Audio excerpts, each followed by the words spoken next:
नमस्कार दोस्तों, स्वागत है आपका हमारे YouTube चैनल हिंदू दिव्य दर्शन में। आज हम इस वीडियो में आपको बताएंगे कजरी तीज या सातुड़ी तीज व्रत की कथा। सातुड़ी तीज व्रत की कथा। एक साहूकार था, उसकी पत्नी पतिव्रता थी। उस साहूकार का एक वैश्या से संबंध था। पापों के फल से उस साहूकार के कोढ़ हो गया, फिर भी उसने वैश्या के यहाँ जाना नहीं छोड़ा। उसने अपनी पत्नी को कहा, मुझे उस वैश्या के ले चल। वह ले जाती। वैश्या तो पैसों की भूखी होती है, वह सब धन उस पर लुटाता था। वह अपनी पत्नी के गहने ले जाकर उसे देता था। क्योंकि पत्नी पतिव्रता थी, इसलिए जो वह चाहता वह वही करती थी। एक बार बड़ी तीज के व्रत के दिन आया। साहूकार की पत्नी भूखी थी। वह साहूकार के कहने पर उसकी पत्नी उसे वैश्या के यहाँ ले गई। उस दिन साहूकार से बीमारी के कारण चला नहीं जा रहा था, अतः वह अपने कंधे पर पति को बिठाकर ले गई। उसने वैश्या के घर पहुंचने पर कहा कि मैं लौट कर आऊं, तब तक तुम यहीं खड़ी रहना। उस दिन देवयोग से वैश्या झरोखे से सब कुछ देख रही थी। वैश्या ने साहूकार से पूछा कि जो तुम्हें छोड़ने आई वह तुम्हारी नौकरानी है क्या? साहूकार ने कहा, नहीं, वह मेरी पत्नी है। सुनकर वैश्या का मन दुख से भर गया। उसने साहूकार को समझाया कि वह घर लौट जाए, क्योंकि आज तीज है और तुम्हारी पत्नी ने व्रत किया होगा, उसे पूजा करनी होगी। तीज माता ने वैश्या का मन परिवर्तित कर दिया। उसने साहूकार को उसके गहने दे दिए और लौट जाने को कहा। साथ ही यह भी कहा कि अब वह यहाँ कभी न आए। उधर साहूकार की पत्नी खड़ी थी कि बरसात मूसलाधार बरसने लगी। वह मन ही मन दुखी हो रही थी कि उसे तीज माता की पूजा करनी थी। उसी समय पानी में बहती हुई पूजा की सामग्री और नीम की टहनी वहां आ गई। तब उसने पूजा की, तभी चांद उग गया। वह चांद को अर्घ्य देने लगी। उसी समय उसका पति भी वैश्या के घर से लौट आया। अर्घ्य जल के छींटों से साहूकार का कोढ़ ठीक हो गया और वे दोनों पति पत्नी प्रसन्नता पूर्वक घर लौट गए। हे तीज माता, जैसे उसके दुख मिटाए वैसे सबके दुख दूर करना।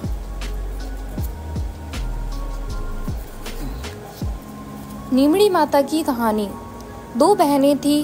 बड़ी बहन तीज के व्रत के दिन नीम की पत्ती का टुकड़ा पासती थी।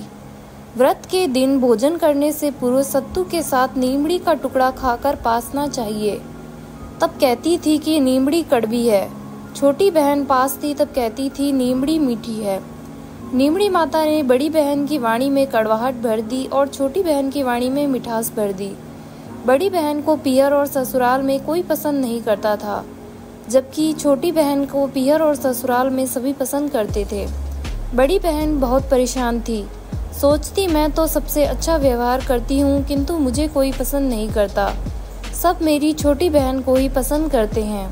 बड़ी बहन ने किसी बुजुर्ग महिला से पूछा तो उसने बताया कि तीज के व्रत को नीमड़ी पासते समय तुम यह कह देती हो कि नीमड़ी कड़वी है, इसलिए तुम सबको कड़वी लगती हो।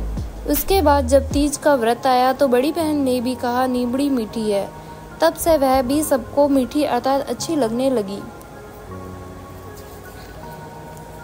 कजरी तीज व्रत की कथा। एक साहूकार था, उसके 7 बेटे थे। सत्तू तीज का दिन आया। 6 बेटों की बहुओं के घर से पीहर से सत्तू के पिंड आए। 7वीं अर्थात सबसे छोटी बहू के पीहर नहीं था, सो उसके पिंडा नहीं आया। उसने अपने पति से कहा, मैंने सातुड़ी तीज का व्रत किया है, मुझे पिंडा लाकर दो। सबको तो पीहर से आया है। साहूकार का बेटा गरीब था, शेष सभी भाइयों के पास धन था, अतः अब साहूकार का लड़का हलवाई की दुकान में चोरी करने घुसा।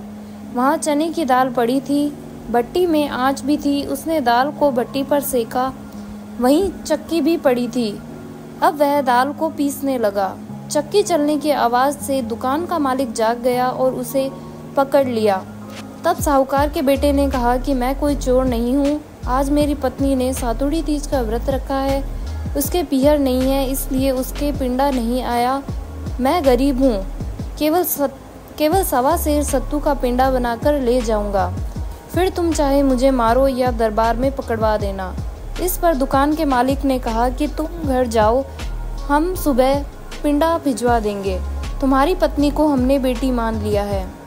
दूसरे दिन 1.25 सेर के पिंडा और वस्त्र आदि दुकान के मालिक ने साहूकार के घर भिजवा दिए। उसकी सभी जेठानियां देखकर ईर्ष्या करने लगी कि उसके तो 1.25 सेर का पिंडा और बहुमूल्य वस्त्र आए हैं। सास ने पूछा, तू तो कहती थी कि मेरे पीहर नहीं है, तो फिर ये इतना सब कुछ कहाँ से आया? बहू ने उत्तर दिया, ये मेरे धर्म के माता पिता ने भेजा है। उसको तीज माता ने पीहर दिया, जैसा सबको देना। विनायक जी की कहानी। एक ब्राह्मण था। वह सुबह जल्दी उठकर गंगा जी में नहाता था और विनायक जी की पूजा करता था, परंतु उसकी औरत को पूजा आरती अच्छी नहीं लगती थी। वह गुस्से में आकर कहती कि दिन निकलने से पहले पूजा करने बैठ जाते हो, मैं झाड़ू कैसे लगाऊं, काम कैसे करूं, बीच में तुम बैठे हो। परंतु वह पूजा करते समय कुछ नहीं सुनता। एक दिन ब्राह्मण तो गंगा जी गया हुआ था, तो उसकी ब्राह्मणी ने विनायक जी की मूर्ति छुपा दी। ब्राह्मण ने आकर पूछा कि मूर्ति कहाँ गई, तो उसने बताया नहीं और कहा, मुझे क्या पता।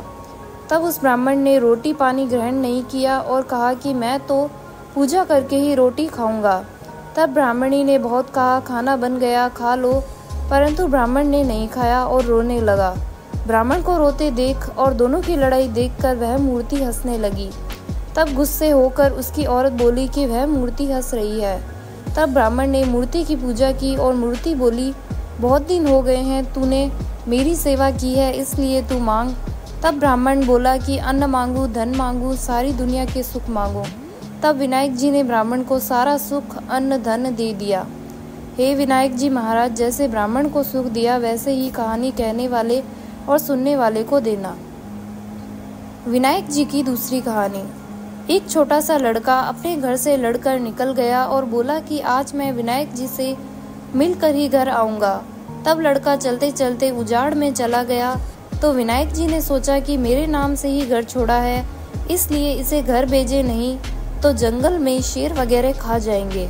फिर विनायक जी बूढ़े ब्राह्मण का भेष भरकर आए और बोले कि तू कहाँ से आ रहा है? तब वह बोला, मैं विनायक जी से मिलने जा रहा हूँ। तब वह बोले कि मैं विनायक जी हूँ, मांग, तू क्या मांगता है, परंतु एक बार ही मांगियो। वह लड़का बोला कि क्या मांगूं?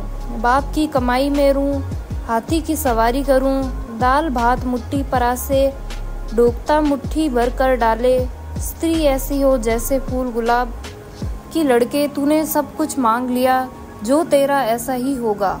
फिर वह लड़का घर गया तो देखा कि एक छोटी सी बीननी चौकी पर बैठी है और घर में बहुत धन हो गया। तब वह लड़का अपनी माँ से बोला कि देख माँ, मैं कितना धन लाया हूँ, विनायक जी से मांग कर लाया हूँ। हे विनायक जी महाराज, जैसा उस लड़के को धन दिया वैसे सबको देना।